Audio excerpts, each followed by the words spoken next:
तो मेरे प्यारे दोस्तों, नमस्कार। आई होप कि आप सब अच्छे और मस्त होंगे तथा ज़बरदस्त होंगे। जैसा कि मैं आप सबसे बता दूं कि मैं अब यूपी ट्रिपल एससी पेट का पेपर होने वाला है, उसका PYQ लेकर आया हूं तथा जैसे मैं 8-10 वीडियो बना चुका हूं क्वालिटी पर, तो जितना बनाया हूं उसी में से लेकर आया हूं तथा सर्च किया कि इसमें से कितना क्वेश्चन बन रहा है, तो वहीं लेकर आया हूँ। 8-10-12 फैक्ट लिखा हूँ, 10-11 फैक्ट, उसमें से आपको 30 क्वेश्चन कराऊंगा, गिनते रहिएगा। ठीक, आ जाइए मेरे प्यारे दोस्तों। आपको ज़्यादा टाइम ना लेते हुए मैं आपको व्हाइट बोर्ड की तरफ ले चलूँ। देख लो, पहले हेडिंग देख लो मैं क्या लिखा हूँ। यूपी ट्रिपल एससी पेट PYQ most important question polity question कराऊंगा, इसमें हिस्ट्री क्वेश्चन नहीं मिलेगा। ठीक, जैसे कि आप सबको मैं बता दूँ, आज मेरा पहला फैक्ट है, भारत के संविधान में सार्वजनिक स्वास्थ्य एवं स्वच्छता को बताओ, पूछ रहा है किस अनुसूची में रखा गया है। मैं पूरा नहीं लिखा क्योंकि व्हाइट बोर्ड पर जगह नहीं है, नहीं लिख देता कि किस अनुसूची के अंतर्गत रखा गया है। आप कमेंट करो, बताओ। मैं ऑप्शन दे रहा हूँ, केंद्र सूची, राज्य सूची तथा समवर्ती सूची। बताओ इसमें किसका विषय है। तो आपको मैं बता रहा हूँ, ये राज्य सूची का विषय है। किसका? राज्य सूची का। राज्य सूची का विषय है। ठीक, राज्य सूची के अंदर रखा गया। अच्छा बताएं, आप सब बताओ मेरे प्यारे मित्रों, राज्य सूची में कितने विषय हैं? बताओ मेरे भैया। सब चीज मैं ही बताऊं?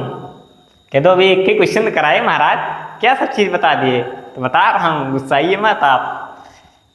यही है, पहले थे 66 विषय, अब वर्तमान में 61 विषय हो गए हैं घटकर। ठीक, 61 विषय। आओ अब आप इसी के तुरंत जस्ट मैं बता दे रहा हूँ आपका केंद्र को, मतलब केंद्र सूची में शुरू में कितने विषय थे? शुरू में थे 97, वर्तमान में कितने विषय हो गए हैं? 100। ठीक, अब आ जाओ समवर्ती सूची पक्का नहीं बताऊंगा, समवर्ती सूची आपको कमेंट करना है क्योंकि आप सब आलसी बन जाते हो मेरे प्यारे मित्रों, आप कमेंट नहीं करते हो। इसी बहाने आप सर्च कर लोगे तथा समवर्ती सूची के बारे में थोड़ा जान लोगे। अगर सर्च करोगे तो और कुछ बता देगा समवर्ती सूची के बारे में। आपको कमेंट करना है समवर्ती सूची में कितने विषय है। ठीक, बता नहीं रहा हूँ, पहले क्वेश्चन में 2 क्वेश्चन बताया हूँ, तीसरा आपके लिए छोड़ रहा हूँ। समवर्ती सूची में आपको कमेंट करना है कितने विषय हैं।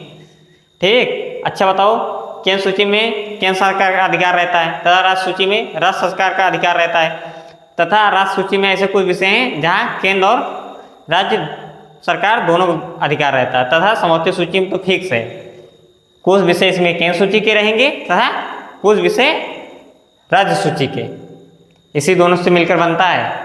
ठीक, अगले फैक्ट की तरफ, क्योंकि मैं PYQ लेकर आया हूँ, ज़्यादा चर्चा करूँगा तो आप सब ऊब जाओगे, कहोगे 10 की लेकर आए हैं, मेरा 10 घंटा टाइम खा रहे हैं। 10 घंटा टाइम नहीं खाता हूँ मैं कभी, मेरी मैक्सिमम वीडियो 40 मिनट या 30 मिनट, उससे ज़्यादा नहीं आता हूँ क्योंकि मैं जानता हूँ पढ़ाई के प्रति जो जागरूक रहेगा वही घंटे नहीं देखता, बाकी सब देखते हैं कितने मिनट का वीडियो बनाए हैं। इसमें हो इनका वॉचिंग टाइम करोड़ों में पहुँच जाए, रातों रात वायरल हो जाए। नहीं भाई, ऐसे कोई नहीं वायरल होता, संघर्ष करना पड़ता है। आप सब भी किसी भी क्षेत्र में जाएंगे तो पहले सर्वप्रथम क्या रहेगा? संघर्ष। कोई ईश्वर देखता है कि आप कितने संघर्ष कर रहे हैं। ठीक, बताओ, भारत में पंचायती राज व्यवस्था रखी गई है। ये पूछ रहा है कि भाग के बारे में पूछ रहा है। मैं बता दूं, भाग नहीं लिखा हूँ इसीलिए आप सब कंफ्यूज हो गए, लेकिन ना जानते हो कि आजकल एग्जामिनर ऐसे ही क्वेश्चन पूछता है जैसे लिख कर लाया हूँ, आप समझ नहीं पाओगे क्या पूछ रहा है। वहाँ आपको देगा 3-4 भाग दे देगा तो आप कंफ्यूज रहोगे कि 2-3 बार तो पढ़ोगे कि क्वेश्चन की लैंग्वेज क्या है, इसीलिए तो ऐसे लिख के लाया हूँ कि आप पहले क्वेश्चन की लैंग्वेज समझो। तो हम भाग दिखा रहे तो आप कंफ्यूज ना हो। बताओ भाग 3 में है, भाग 2 में कि भाग 4 में? तो ये है भाग 4 में, DPSP। ठीक, राज्य के नीति निर्देशक तत्व, भाग 4, आर्टिकल 36 से 51। चलो 51 का मैं बता देना कितने मौलिक कर्तव्य आपको दिए गए हैं। मैं इसको पिछली वीडियो में बता चुका हूँ। जिस बच्चों को देखना है मेरी पिछली वीडियो, मौलिक कर्तव्य के बारे में विस्तार जानकारी हासिल करना है, मेरी पिछली वीडियो देख सकता है। 11 प्रकार के मौलिक कर्तव्य दिए गए हैं। अच्छा बताना, जो शुरू के 10 मौलिक कर्तव्य हैं वो किस संविधान संशोधन द्वारा रखे गए थे, तथा 11वां मौलिक कर्तव्य जो है किस संविधान संशोधन द्वारा जोड़ा गया था। आपको कमेंट करना है। बताओ, 2 क्वेश्चन यहाँ कमेंट करने के लिए पूछा हूँ। 2 क्वेश्चन कमेंट करना जरूर, ठीक। 2 क्वेश्चन कमेंट करने के लिए गिनते रहना। जब 30 के आए हो तो 30 करा दूंगा, ठीक। प्रभु जी, शिक्षा का अधिकार एक मौलिक अधिकार है, एक मौलिक अधिकार है। मौलिक अधिकार किस आर्टिकल से संबंधित है? आर्टिकल 21 और 21 का दोनों ऑप्शन दिए रहेगा तो क्या मारोगे? कंफ्यूज करने के लिए कि अंदर ऐसे देता है, बच्चे फंसे, उनका क्वेश्चन आते आते मैं गलत करा दूं तथा एक क्वेश्चन या एक नंबर उनके पास ना जाने दूं। तो आपको मानना है 21 का या 21 से दिखे, ठीक। अब मैं थोड़ा और संविधान के बारे में चर्चा करूँगी, आर्टिकल के बारे में। 14 से 18 को बोलते हैं समानता का अधिकार। इसको अगर कापी कलम लेकर बैठो तो उसको लिखना। तथा 19 से 22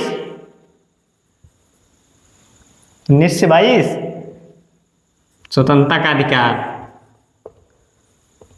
ठीक।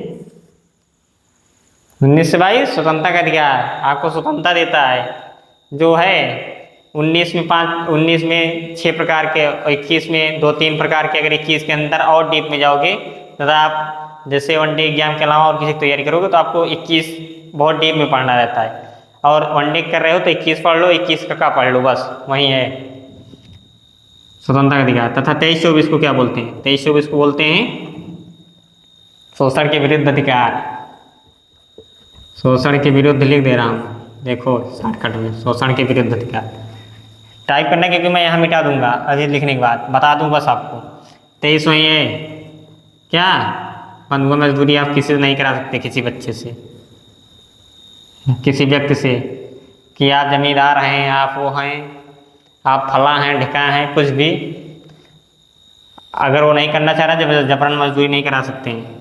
बंधुआ मजदूरी उन्मूलन कब आया? 1976, ये भी लिख लेना है, ठीक। इतना बड़ा अधिकार देता है। 24 से वहीं 6 से 14 वर्ष से बालकों से आप काम ना कराएं, जहाँ आप उनके कितने भी प्यारे माता पिता हों या आपका कितना भी प्यारा बच्चा हो या आपके सामने कितनी भी मजबूरी हो, ठीक।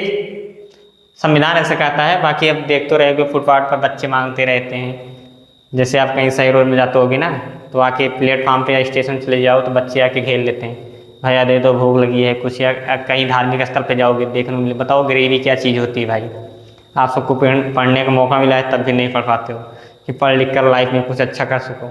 उन बच्चों की ज़िंदगी देखो कि किस तरह जीते हैं। एक दिन जी कर देखो ना, हालत ख़राब हो जाएगी। ज़्यादा इमोशनल नहीं होना है इसके प्रति, ठीक भाई। लेकिन इमोशनल आ जाता है अगर बात करो तो, वो दुखदा तो समझ में आ जाता है, ठीक। पढ़िए अगर आपको पढ़ने का मौका मिला है, क्योंकि हर घर में हर भाई बहन को मौका नहीं मिलता है। अगर आपके परिवार में 5-6 भाई बहन हो या 4-5 भाई बहन हो या 2-3 भाई बहन हो, तो आप देखोगे कि आपका 1-2 भाई बहन को जितना आपको पढ़ने का अधिकार मिला है उतना उसको नहीं मिला है। तो आपको अगर पढ़ने का अधिकार मिला है तो ईमानदारी पूर्वक पढ़ाई करिए। मेरे कहने का मतलब है मेन टारगेट, फोकस टू गोल। अपने गोल को अचीव जब तक प्राप्त ना कर लो तब तक दिन रात जितना संघर्ष करना पड़े आप करो। तथा हेल्प के लिए मैं हूँ। जीएस का कोई भी टॉपिक कभी भी कमेंट करेंगे, मैं उसकी वीडियो तुरंत लेकर आऊँगा। ओके मेरे भाई। और 25 से 28 धार्मिक स्वतंत्रता का अधिकार, धार्मिक स्वतंत्रता का अधिकार 25 देता है धार्मिक स्वतंत्रता का अधिकार, ठीक। लिख लेना, मैं लिख नहीं रहा हूँ। धार्मिक स्वतंत्रता का अधिकार। तथा 26 है धार्मिक स्वतंत्रता का संचालन अच्छे से कर सको आप, ठीक। धार्मिक स्वतंत्रता का संचालन आपसे कर सको। वहाँ रूल जो लगा रहता है, नियम, उसके हिसाब से आपको काम करना है। जैसे देखते हो ना, या शिवरात्रि आ गई या नवरात्रि लग गया तो आप कहीं भी बड़े बड़े धार्मिक स्थलों देखोगे वहाँ पुलिस बल को तैनात कर दिया जाता है, इसीलिए कि उसका संचालन अच्छे से हो सके, भीड़ कंट्रोल हो सके, तथा बैरिकेड वैरिकेड लगाए रहते हैं, रूल फॉलो करने। आप मैं ही जितने व्यक्ति रहते हैं सबसे रिक्वेस्ट करूँगा किसी धार्मिक स्थल पर जाएं तो रूल को फॉलो करें, उससे आपकी सुरक्षा रहेगी तथा आप जान और माल मतलब आपकी जान बची रहेगी तथा आप वही है धन संपत्ति, माल का मतलब वहीं नहीं गलत दिशा में जाओ ठीक, और आप सबको बचा रहेगा। आपका दिमाग ज़्यादा चलता है लेकिन ऐसा सोचना नहीं है। ओके मेरे ब्रो, यस। अब 29 और 30 देख लो, इसी लगे हाथ। संस्कृत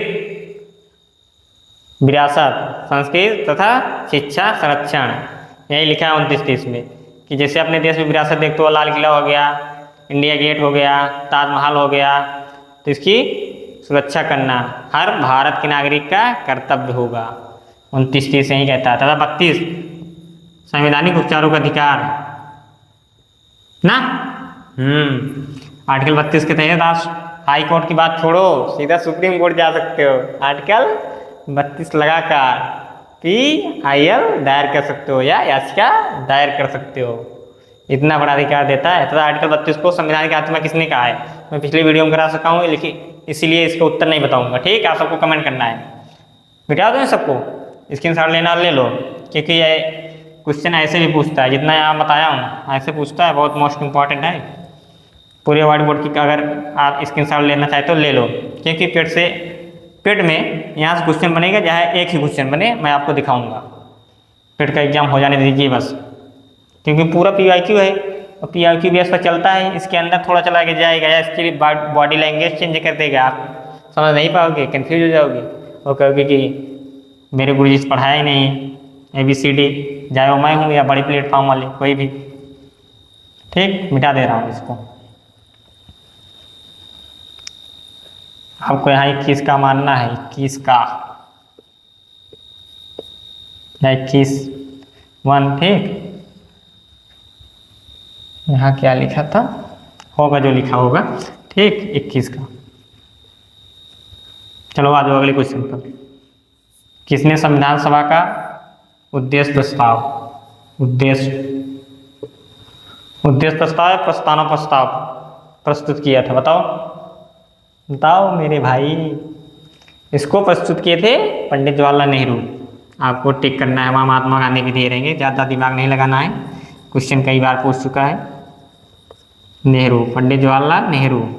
चलो अच्छा बताओ, प्रस्तावना में भारत की राष्ट्रीयता तथा एकता अखंडता शब्द कब जोड़ा गया था, किस संविधान संशोधन द्वारा, बताना। 22वें संविधान संशोधन 1972 द्वारा। ठीक, इसको आपको कमेंट करना है कमेंट करना है सोच रहे हो कि बता कर लौटा हंसता भी है इसलिए मैं लिखूंगा नहीं, आपको कमेंट करें, लेकिन बता दिया। आ जाइए अगले अनुच्छेद पर। किस अनुच्छेद में अल्पसंख्यक निहित अनुच्छेद है, बताओ या अनुच्छेद उद्देश्य प्रस्ताव या प्रस्तावना प्रस्ताव इसको बोल सकते हैं। ठीक, शिक्षा का अधिकार है। ऐसे मेन शब्द अगर मैं यहाँ गोलियाँ दूंगा ना तो आपका दिमाग सीधा उसी को कैच करेगा। पंचायती राज व्यवस्था, सार्वजनिक स्वास्थ्य, यहाँ तो डबल कामा लगाया ही है, ये तो आप डायरेक्ट कैच कर लेंगे। किस अनुच्छेद में अल्पसंख्यक हित नहीं, बताओ। आर्टिकल 29 ठीक, 29-30 पढ़ाया हूँ। ठीक, आर्टिकल 29 आपको क्या मानना है, अनुच्छेद 29। चलो आ जाओ। राज्यसभा के चुने हुए सदस्यों का कार्यकाल, राज्यसभा के सदस्यों का कार्यकाल कितना होगा, 5 वर्ष की 6 वर्ष, कंफ्यूज करने के लिए दोनों बोला हूँ, बताओ आप। 6 वर्ष। राज्यसभा बनने की न्यूनतम आयु 30 वर्ष तथा राज्यसभा का सदस्य बनने की योग्यताएं तथा अयोग्यताएं बताना कि आप के पास क्या नहीं होना चाहिए, क्या होना चाहिए। ठीक, आप भारत के नागरिक हो, पहला कर्तव्य तो यही, मैं एक पॉइंट बता दे रहा हूँ कि आप भारत के नागरिक तो होना चाहिए, विदेश से आकर बाद में चुनाव नहीं लड़ सकते, पहला पॉइंट। आप 30 वर्ष को होने चाहिए, दूसरा पॉइंट। ठीक, आप पागल अथवा दिवालिया ना हो, तथा आप ब्लैक लिस्टेड ना हो मतदाता सूची में, या चुनाव में आप कभी दंगा फसाद की सूची में, जैसे केस दर्ज हो जाता है ना, कभी कभी दंगा हो जाता है चुनाव में, आपका उसमें नाम ना हो गया ना, राज्यसभा के बारे में बता दिया इतना। अच्छा, और बता रहा हूँ, इसमें 3-4 क्वेश्चन करा और 2-3 क्वेश्चन करा। राज्यसभा की सीटें कितनी हैं? 250। कमेंट नहीं करते इसलिए बता दे रहा हूँ, और आप इसको कमेंट भी कर सकते थे। कितने सदस्य इसमें मनोनीत होते हैं? 12। किसके द्वारा? राष्ट्रपति या उपराष्ट्रपति? कमेंट करना, बताऊंगा नहीं। आपको आज इतना कंफ्यूज करूंगा ना कि आप क्वेश्चन कराने के बाद उसको कमेंट करो, बुक से ढूंढ कर या सर्च कर कहीं से करो। मैं नहीं कहूँगा कि आप यहाँ से करे हो, लेकिन आप उसको कमेंट करना। चलो आ जाओ, केंद्र शासित प्रदेश लक्षद्वीप की अधिकारी भाषा क्या है? क्या है अधिकारी भाषा? मलयालम। आपको तेलुगु, तमिल, मलयालम वहाँ दिया रहेगा तो मलयालम मानना है, मलयालम। ठीक, ज़्यादा स्टेट दिमाग नहीं लगाना है। मलयालम। और ये पूछेगा सबसे छोटा केंद्र शासित प्रदेश, तो आप तब भी आपको लक्षद्वीप ही मानना है। 2 क्वेश्चन इसमें भी करा दिया, पिछले बार तो 5-6 कराया। चलो आगे आ जाओ मेरे भाई, मेरे भैया, मेरे बाबू, सोना, कुछ भी हो, आ जाओ। लोकसभा में अधिकतम संख्या बताओ, लोकसभा में अधिकतम संख्या कितनी है? लोकसभा की सीटिंग बात करना है, कितनी अधिकतम संख्या है? तो आपको 550 मानना है। क्या? 550 मानना है। ठीक, इसमें से 2 एंग्लो इंडियन भी थे जो 2020 में खत्म कर दिया गया। ठीक, अच्छा बताना है आपको, कमेंट करना वर्तमान में लोकसभा कितनी सीटों पर चुनाव हुआ है? कमेंट करना 543 से 545। ठीक, कमेंट करना जरूर। और ये बताओ, लोकसभा का कार्यकाल 5 वर्ष। देखो कितने क्वेश्चन करा रहा हूँ, और वही योग्यता सेम है। और कितनी वर्ष के रहने चाहिए? 5 कार्यकाल कितने से वर्ष तक रहता है? एक बार लोकसभा अध्यक्ष बन गए तो 5 वर्ष, तथा मिनिमम आय 25 वर्ष। 3 क्वेश्चन हो गया। तथा चौथा क्वेश्चन, आप भारत के नागरिक हों लोकसभा अध्यक्ष बनने के लिए, आप पागल अथवा दिवालिया ना हो, आप ब्लैक लिस्टेड ना हो, जो राज्यसभा में बताऊँ वही सेम। इसमें 5-6 क्वेश्चन हो गया ना, हो गया ना बाबू? हाँ, चलो आ जाओ आगे। भारत की राष्ट्रीय आय का आकलन करने वाली संस्था बताओ। अच्छा कमेंट, विकल्प दे रहा हूँ। वित्त मंत्रालय, केंद्रीय संघीय मंत्रालय, गृह मंत्रालय। तो आप क्या मारोगे? केंद्रीय संघीय मंत्रालय मानना है। केंद्रीय संघीय मंत्रालय, केंद्रीय संघीय मंत्रालय।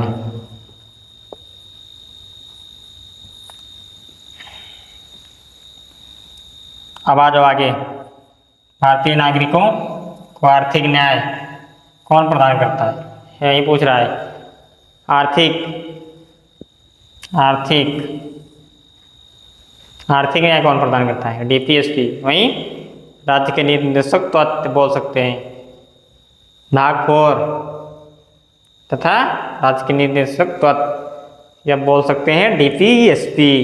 3-4 क्वेश्चन हो रहा है ना, ऐसे ऐसे पूछता है। और किस आर्टिकल में जुड़ा है? मौलिक कर्तव्य 51 का के अंतर्गत कितने मौलिक कर्तव्य हैं? 11। शुरू में जो जोड़े गए थे 10 किस संविधान संशोधन द्वारा जोड़े गए थे? 11वां 76 संविधान संशोधन 2002 में जोड़ा गया, तथा जो 10 हैं उसको आपको कमेंट करना है। इसमें 4 क्वेश्चन बोला हूँ, अगर मेरी बातों पर आप सब ध्यान देते होंगे तब जानेंगे कि छोटू ने कितने क्वेश्चन कराए। ठीक, छोटू बोल सकते हैं, या आपका भाई हूँ, या आपका मित्र प्रिय, कुछ भी बोल सकते हो। आ जाओ अगले क्वेश्चन में। त्रिस्तरीय पंचायती राज व्यवस्था आपको कमेंट करना है। यहाँ बताओ, यहाँ डीपीएसपी लिख दूँ? ठीक, डीपीएसपी लिख दे रहा हूँ। देखो वहाँ डीपीएसपी एक क्वेश्चन आया था, फिर यहीं आया। देखो कैसे घुमाकर पूछता है ना। हाँ, मैं तो सोच रहा हूँ कि मैं इसको कहीं कराया क्या, करा दिया क्या, लेकिन वो अलग है। ठीक, त्रिस्तरीय पंचायती राज व्यवस्था आपको बताना है, 50% दे रहा हूँ। अशोक मेहता समिति कि बलवंत राज मेहता समिति, अशोक कि बलवंत, कौन मेहता समिति के अंतर्गत त्रिस्तरीय पंचायती राज व्यवस्था लागू हुआ था? कमेंट जरूर करना मेरे बाबू। तथा मैं सबको बता दूं कि आज मेरे एक भाई जिनका नाम संजय है, उन्होंने कहा कि दोस्त तुम वीडियो बहुत मस्त बनाते हो तथा नॉलेज भी अच्छा देते हो, तथा मुझे वाइट बोर्ड पर थोड़ा अच्छा छोटा छोटा दिखाई देता है, इसीलिए मैं उससे आज थोड़ा बड़ा लिख कर लाया हूँ। तो उनकी बात मैं माना हूँ कि जो मेरे पक्ष में रहेंगे वो मेरी कमियाँ ढूंढेंगे तथा बताएंगे कि आप यहाँ परिवर्तन करो जिससे और सुधार होगा, ठीक। और जो मेरे पक्ष में नहीं है वो भी समझ रहे हो ना, समझ रहे हो मैं क्या कह रहा हूँ, वो भी वो काम करेंगे तथा मुझसे मोटिवेशन मिलेगा। ABCD कुछ भी कर सकते हैं। तथा अगर मेरी वीडियो अच्छी लगती है तो आपके नाज रिश्तेदार, कहीं भी यार दोस्त, कोई भी ग्रुप में जुड़े हैं तो वहाँ शेयर कीजिए, जिससे ज़्यादा से ज़्यादा लोग जुड़ सकें तथा इस प्लेटफॉर्म को मैं बड़ा बना सकूं, जिससे मैं कंपटीशन के सारे विषय A to Z, math, reasoning, English, defence लेकर वनडे एग्जाम की सारी क्लासें फ्री में प्रोवाइड तथा फाउंडेशन के हिसाब से GS खत्म करूँगा। फाउंडेशन में जो आप 500-600 800 के बैच लेकर पढ़ते हो ना, मैं पूरी बैचें यूट्यूब पर फ्री पढ़ाऊँगा और किसी से कमज़ोर नहीं रहेंगी हमारी बैचें। आप देख सकते हैं। आप अगर देखना चाहते हैं मुझमें और जो बड़े प्लेटफॉर्म में हैं उसमें कंपेयर करना चाह रहे हैं, तो आप उनकी पुरानी वीडियो हेरना, उनसे लाख गुना मैं बेहतर पढ़ाता हूँ जब वो वाइट बोर्ड पर पढ़ाना स्टार्ट किए होंगे।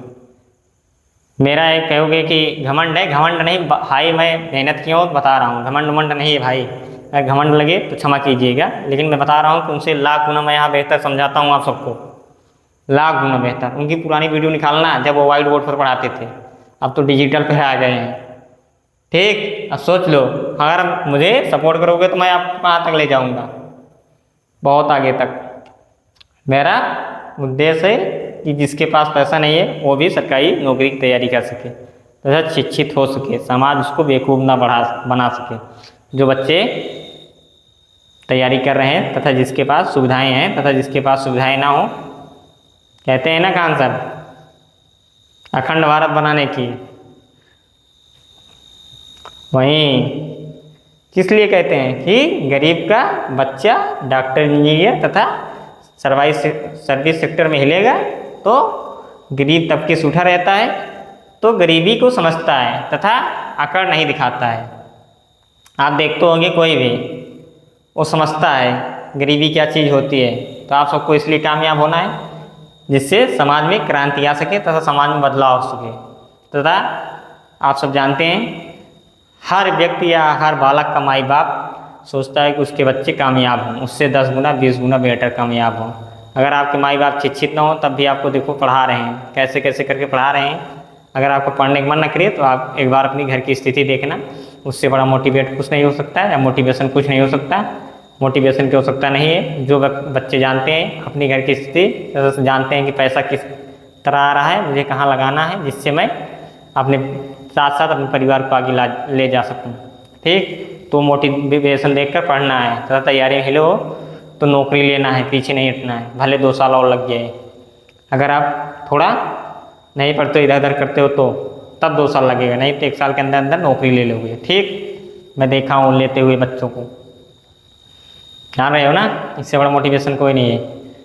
आपकी माता भले ना पढ़ी हो लेकिन सोचती है कि मेरा बच्चा पढ़ लिख ले, कहीं अच्छे से काम करे, जो पापा कर रहे हैं वो ना करना पड़े। सभी के माता पिता, सभी के भाई, मेरे माता पिता भी यही सोचते थे।